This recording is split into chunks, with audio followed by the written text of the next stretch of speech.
সম্মানিত ভিউয়ার্স, বাগডোব বাজার, বড়াইগ্রাম নাটোর।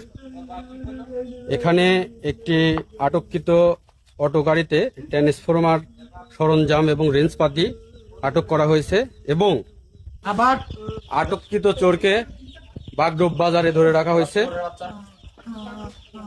এবং বড়াইগ্রাম থানাধীন পুলিশের হাতে হস্তক্ষেপ করার জন্য রাখা হয়েছে। এই তোর বাপের নাম কি? তোর বাসা কোথায়? তোর নাম কি? রাকিব।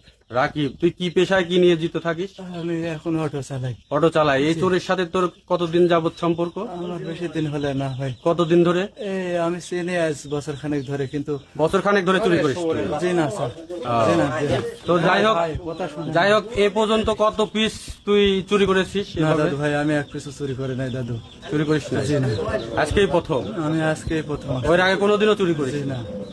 যাই হোক দর্শক, আপনারা সবাই দেখতে পাচ্ছেন চোরের মুখে সাক্ষাৎকার নিলাম। সে দীর্ঘ 1 বছর যাবত ট্রান্সফরমার চুরি করে এবং চোরদের সাথে তার সম্পর্ক। ধন্যবাদ সবাই।